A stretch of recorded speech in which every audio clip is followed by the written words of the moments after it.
Hello दोस्तों, आप सभी का बहुत बहुत स्वागत है आपके अपनी यूट्यूब चैनल SRG स्टडी में। दोस्तों, आज के इस वीडियो में हम लोग पढ़ने जा रहे हैं बिहार बोर्ड का सोशल साइंस ज्योग्राफी यानी कि भूगोल हमारी दुनिया भाग 2 का चैप्टर नंबर 8 है मानव पर्यावरण अंतःक्रिया लद्दाख प्रदेश में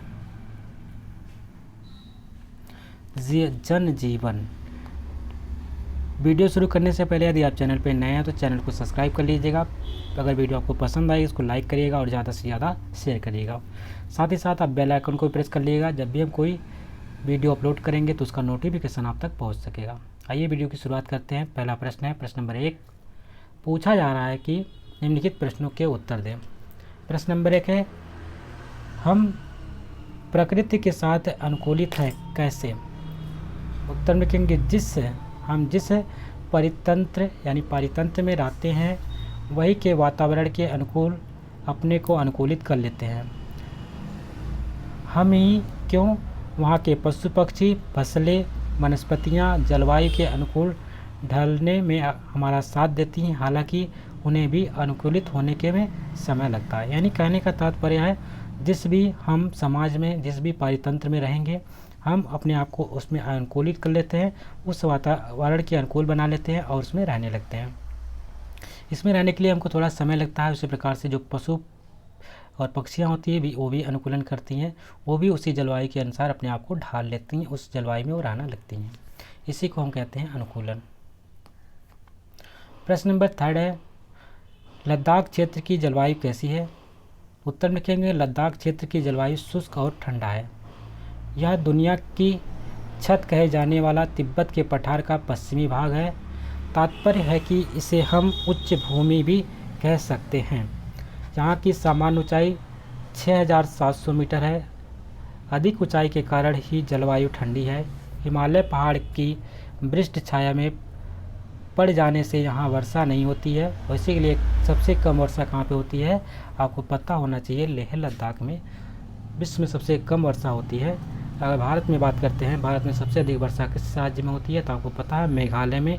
वहाँ पर भी कहाँ चेरापूंजी के अंदर भी कहाँ आपको देखना है मासिन राम में। और सबसे कम की बात करेगा तो आपको लेह या लद्दाख में बताएंगे, क्योंकि यहाँ पे देखिए आपको बताया ही गया है यहाँ वर्षा इसकी वृष्ट छाया पड़ जाने से यहाँ वर्षा नहीं होती है। इसी कारण यह क्षेत्र जो होता है शुष्क हो गया है। जाड़ा सालों भर पड़ता है, कभी बहुत अधिक तो कभी थोड़ा कम। प्रश्न नंबर नेक्स्ट है, लद्दाख में विरल वनस्पति और विरल जनसंख्या क्यों है? यानी कि कम वनस्पति और कम जनसंख्या क्यों है? तो ध्यान में रखेंगे उसमें उच्च शुष्कता के कारण यह उजाड़ है और वनस्पतियां कम है। हरियाली जिसे हम कहते हैं वह कहीं नहीं दिखती है। कृषि योग्य भूमि भी की भारी कमी है। जीवन यापन की असुविधा के कारण जनसंख्या भी विरल ही है। प्रश्न नंबर नेक्स्ट है, याक की उपयोगिता हमारे यहाँ की किस पशु से मिलती है? जो वहाँ पे एक याक पाया जाता है उसकी जो उपयोगिता है हमारे यहाँ जो पशु होता है कौन सा ऐसा पशु है जिससे मिलती जुलती है? तो ध्यान में रखेंगे याक की जो उपयोगिता है हमारे यहाँ के भैंस से।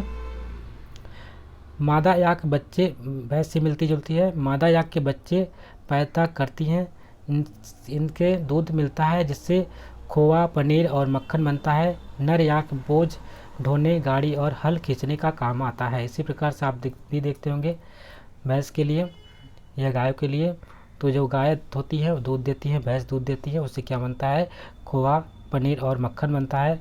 और जो नर याक रहता है या नर जैसे कि गाय रहती है उसे क्या करते हैं कुछ सामान ढोने के लिए बैलगाड़ी के तौर पे इस्तेमाल करते हैं। या भैंस की बात करें तो भैंसे की तो उसमें भी बैलगाड़ी ढोने का काम करता है और साथ ही साथ हल चलाने का भी काम करता है।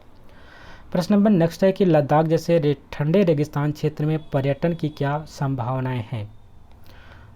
ध्यान में रखेंगे जाड़े की अधिकता तथा कोई प्राचीन स्मारक के ना रहने के कारण यहाँ पर्यटन की कोई संभावना नहीं है। यानी कि यहाँ पे कोई पर्यटक नहीं आता है क्योंकि यहाँ पे कोई प्राचीन स्मारक नहीं है, यहाँ पे कोई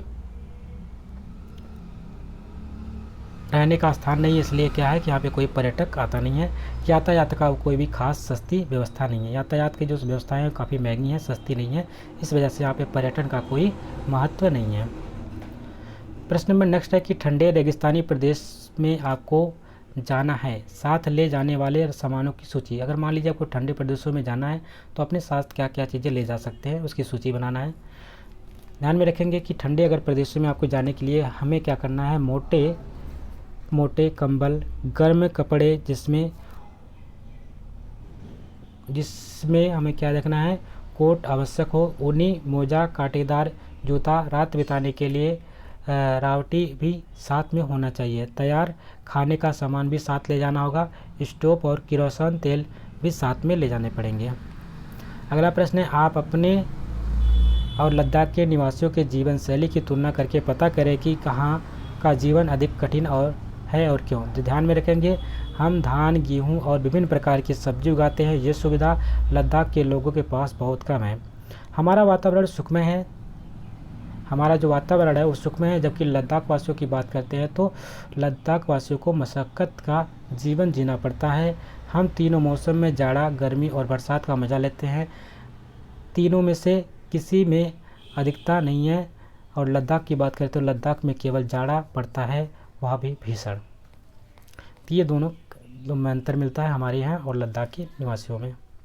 प्रश्न नंबर नेक्स्ट है, सही विकल्प के सामने सही का निशान लगाना है। पहला प्रश्न है कि लद्दाख की जलवायु शुष्क है, इसका कारण है, पहला पॉइंट है लद्दाख का ऊंचाई पर होना, दूसरा है वनस्पतियों का ना होना, तीसरा हिमालय की वृष्टि छाया में होना। तो उत्तर इसका क्या हो जाएगा, हमारा जो लद्दाख है ऊंचाई पे होने के कारण क्या होती है, यहाँ पे ये एरिया शुष्क रह जाता है। सेकंड है, लद्दाख में पाए जाने वाला महत्वपूर्ण जानवर है, पहला है पांडा, दूसरा है जंगली भैंसा, तीसरा है याक। तो यहाँ पे आपको पता है महत्वपूर्ण जानवर कौन सा हो जाएगा, याक हो जाएगा। जैसे हमारे यहाँ भैंस होती हैं उसी से मिलता जुलता वहाँ पे याक होता है। प्रश्न नंबर थर्ड है कि कश्मीर से लद्दाख होते हुए तिब्बत को जोड़ता है, कौन सा दर्रा जोड़ता है, रोहतांग दर्रा जोड़ता है, काकोरम दर्रा या जोजिला दर्रा। तो कश्मीर से होते हुए लद्दाख को जोड़ने वाला होता है, उसका नाम है काकोरम दर्रा। ध्यान रखेंगे कौन सा दर्रा है, काकोरम। अगला प्रश्न है कि लद्दाख में बहने वाली नदियां हैं, पहला पॉइंट है सिंधु नर्मदा, दूसरा है सिंधु वाका या तीसरा है सिंधु और गंगा। तो इसका राइट आंसर हो जाएगा ऑप्शन नंबर खा, सिंधु और वाका नदी जो कि लद्दाख में बहती है। कौन सी, ऑप्शन नंबर खा हो जाएगा, सिंधु और वाका नदी जो है ये लद्दाख में बहने वाली नदियाँ हैं। अब हम लोग यहाँ पे हमारा जो क्वेश्चन आंसर का प्रश्न एरिया से जो पार्ट था उसका कंप्लीट होता है। आगे हम लोग इस पार्ट के सारांश को देखेंगे, बस को एक सरसरी निगाह में पढ़ते हुए समझेंगे और आगे बढ़ते चले जाएंगे। बात करते हैं लद्दाख की। लद्दाख जो है जम्मू कश्मीर राज्य का एक भाग है। यह तिब्बत के पठार के पश्चिमी सीमा पर है।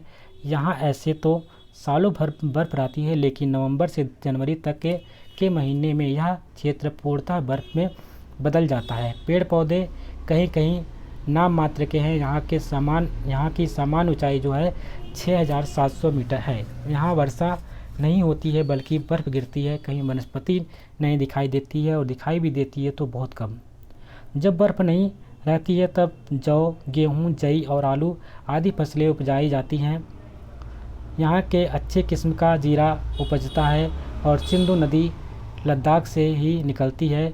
इसके अलावा सियांग, बाका 6 नदियाँ भी बड़ी नदियों में शुमार होती हैं। झरनों की कमी नहीं है। यहाँ बिजली उत्पादन की अपार संभावना है। याक यहाँ का प्रमुख पशु है। इसके दूध से आपको पता है पनीर, मक्खन बनाया जाता है। जंगली भेड़ें यहाँ पे पाई जाती हैं, बकरियाँ भी मिलती हैं। इनके दूध और मांस का उपयोग किया जाता है। याक जो है, याक भेड़ बकरी के बालों से ऊनी वस्त्र बनाए जाते हैं। कंबल, लोई व टोपी, जूते आदि कुटीर उद्योगों के तहत बनाए जाते हैं। सड़कें कम हैं, अधिकांश आवागमन पैदल ही होता है। लद्दाख के लिए हवाई जहाज़ उपलब्ध है। रोहतांग दर्रा होकर के एक सुरंग बनाई गई है जिससे होकर के सालों पर शेष भारत से लद्दाख का संपर्क बना रहता है। सेना के लोग अधिकतर हवाई जहाज़ और हेलीकॉप्टर से आवाजाही करते हैं। पगडंडियाँ भी आवागमन के मुख्य भूमिका निभाती हैं। यहाँ मंगोल प्रजाति के लोग हैं जो कि बौद्ध धर्म मानते हैं, अतः बौद्ध मठों की संख्या अधिक है। इन मठों को गोम्पा कहा जाता है। क्या कहा जाता है, इनको ध्यान में रखेंगे। जो मठ होते हैं इनको हम किसके नाम से जानते हैं, गोम्पा के नाम से जानते हैं। हेमिस, थिक्से, लामायुस प्रसिद्ध बौद्ध मठ है। कौन कौन से हैं, एमिस है, थिक्से है, लमायुस यहाँ के बौद्ध मठ हैं। मठों के चारों ओर रंगीन झंडे पताकों से घेर दिया जाता है। जो मठ होते हैं उसको किया जाता है, रंगीन पताके होते हैं, झंडे होते हैं, उससे घेर दिया जाता है। उनका मानना है कि झंडे और पताकों पर लिखे संदेश सीधे ईश्वर तक पहुंच जाता है, इसलिए क्या करते हैं, उसको घेर देते हैं। लद्दाख में ईरानी मूल के कुछ लोग हैं जिन्हें बाल्टी कहा जाता है। जो ईरानी के लोग के मूल के निवासियों को कहा जाता है, यहाँ पे बाल्टी कहा जाता है।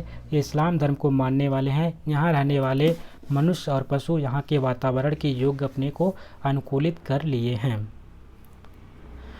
तो ये चैप्टर यहीं पे कंप्लीट होता है। आशा करते हैं आपको वीडियो पसंद आई होगी। यदि वीडियो पसंद आए तो इसको लाइक करिएगा, शेयर करिएगा और चैनल पे नया है तो चैनल को सब्सक्राइब भी कर लीजिएगा। मिलते हैं एक नए वीडियो में, तब तक के लिए नमस्कार, जय हिंद।